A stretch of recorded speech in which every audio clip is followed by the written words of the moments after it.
Okay, today's tool tip is on sprayers. We buy a lot of different sprayers when we're out on the job sites and Home Depots and things, but we really need to pay attention to what kind of sprayer we're using for what we're applying. If you're applying densifier or guard, you can easily use a $20 sprayer from Home Depot. When it breaks, you throw it away. They're not worth fixing. Better to use those, get rid of them. These are more expensive. These are about $185. This is called an acetone sprayer, and most of you will recognize we've used these when we're spraying colors or sealers.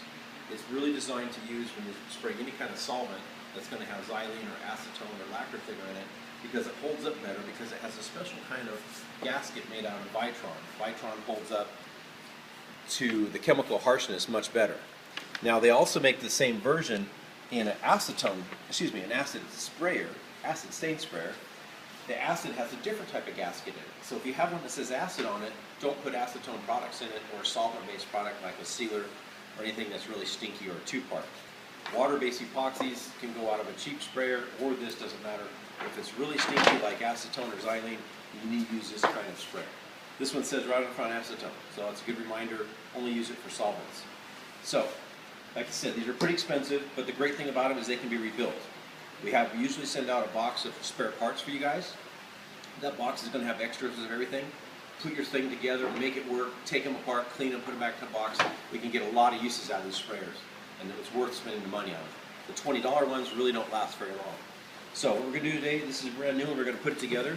So the first thing we're going to do is we're going to take our wand. Our wand comes with a filter. This is called a no-drip filter. This is designed to be in the end of the wand, between here and the nozzle, and it's supposed to stop it from not dripping. We've had pretty good success with that. Now, before we choose what tip we're going to put on, we've got to think about what we're spraying. If we're spraying color, we probably want to use a red or a green tip. The color dictates the size of the hole that's in the end of the sprayer and how much material is going to come out. If you get into a gray, a brown, or a black, that's a lot of material. That's usually for sealers. These are for color dye, these are for sealers, and then this is for really heavy-duty sealers. It's an adjustable blackhead, and you can adjust it from a larger spray to a smaller, so that's your adjustable. So there's a red, a green, a gray, a black, a brown, and adjustable. When you guys took the spray box, tip box today, and I don't have the other ones to show you. So today we're going to go with the gray. So you slide your tip into the end of the housing, just like that. Then you put a rubber gasket behind it. Now we've got it sealed in there. It's out, protruding just fine. Screw it on to the end of the wand. Don't torque it down too tight, just enough where it's taut. Take your trigger or handle, screw that onto the wand. Take your filter, insert that in the back of the trigger, insert that into the hose. Simple as that. There's all the moving parts. We're ready to spray. Now, come over here, take off the pump, fill up your dye, whatever it is, your acetone color into here. Leave enough space on the top to put air in there. That'll help pressurize it. You can't fill it all the way here with liquid, or there's no room for the air to push it out. If you're fortunate enough to have a compressor, you can use this nozzle right here, just like your tire on your car. You can fill that with air. If you start to see this little pressure button come out, you've got enough air in there.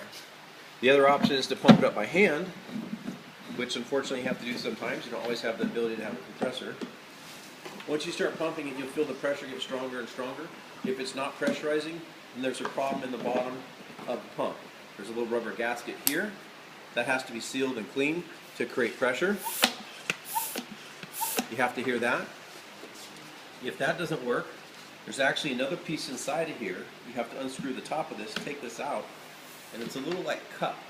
And the cup goes down inside and sits in the bottom. So every time we pull this up, the cup comes up and it pushes down like that, and that's what forces the air out inside the cylinder to come out of here. So these are some of the repair parts that you might need down the road. This one's brand new, so we know it works. So we'll put it back in there, give it a few pumps. Doesn't take a lot. I can hear the air coming out into that. So we've got our air in here, we've got our product in here, we're ready to go. We'll spray it out. We spray out our job. Everything looks good. We're all done. Now it's time that we're done with the project. You take the rest, say you have a little bit of color or sealer left in here, let's say color. We're going to save the rest of our color. Pump this back up. You can take the nozzle off of here, the tip, put this in your spray can, the color, and you can unload all your color back into the can easily. It'll unload like that. You don't need a funnel. Once you get all the color out, it's done spraying. You can take this out, take about a half a gallon of acetone and pour it back into this can.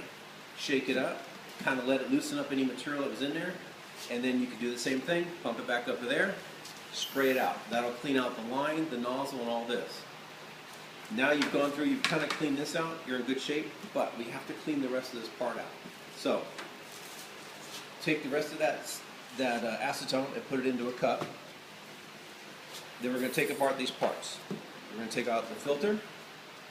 We're going to stick it in an acetone cup. You probably need about half of a quart for that. You have to take out the base of the spring. There's a spring inside here, and that spring makes the trigger bounce back. So you have to take that out. This is the big culprit of problems we have. We see these coated with acetone and sealer, and they don't work anymore. Inside of this handle, there's a plunger. The plunger is part that makes it trigger bounce back. Those two gaskets there have to be in good shape. You can see that they're not very much bigger than that. If they're swollen, they're no good. We can replace those as well. There's also a little bit of a lubricant like a lithium grease on this. So every once in a while we can grease these up, they slide in and out better. WD-40, things like that don't really work. We're going to stick that in acetone. We're going to take our tip off, put that in acetone, and we can even take the end of the wand off. If you have a little bit bigger cup, put this in the acetone, mix it up, maybe let it sit in there for a minute or two, make sure it's all good, then take it all back apart, take it all out, dispose of your acetone properly. Now, if you're getting ready to use the product tool again, you can put it all back together. Simple as this. Or you can take all these parts and put it into the tip box and be ready for the next time you use it. The big key here is to not forget to put the parts back together in the tip box. Don't leave them on the ground. Don't leave them in the acetone bath they're cleaning up in. They will get kicked across the ground. We'll lose them. They're expensive. Believe it or not, these silly little gasket kits you see here, $25 for those 4 gaskets. Tips are $10 a piece. These are $185. I'll only mention these numbers because at one time we had 20 of these sprayers and none of them worked because everybody lost all the parts. It's really important to keep track of that. So, now I got this all back together. It's all clean. We're ready for another day. There you go. So, in review, let's go back over this real quick. Acetone sprayers are for what? What kind of products go in here? Dyes, sealers, things made of solvents, things that are smelly. If it says acid on it, it's only for acid stain colorants. If it's a Home Depot sprayer, you can only use it for water-based products like densifier and guard. So this is made for what? What do we spray out of this sprayer? What are the different color tips made for? We have a red tip. I think we talked about red tip's good for color, green tip's good for color, gray tip's good for sealer, black tip's good for sealer. What goes behind the tip once it's in the little housing here? A circular gasket has to be in there. What goes in the end of the wand? What do we call this?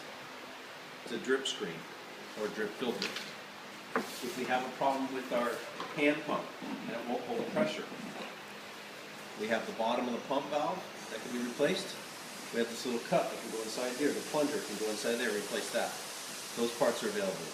All these parts are available in your tip box if you help take care of it, maintain it. What do we do when we're all done spraying? We take all these parts apart.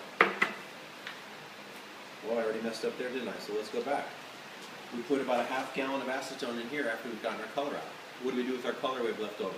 We spray it into the can. Then we put acetone in it. We shake it up. We pump it up. We spray the acetone back out to get all the junk out of the lines and everything. But then we take this apart. We soak all these in acetone to make sure that they're going to come clean when we're ready to use them next time. Clean them in there for a couple minutes, mix them up, take them out. They'll dry instantly.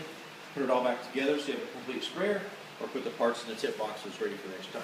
So, hope you got all those things. Those questions are going to be on your test. Pay attention. Make it right. Protect these sprayers. They're vital to us. You should always try and have 2 on a job. In case one blows up, you have problems, you should always have a backup. All right. See you on the next tool tip. Have a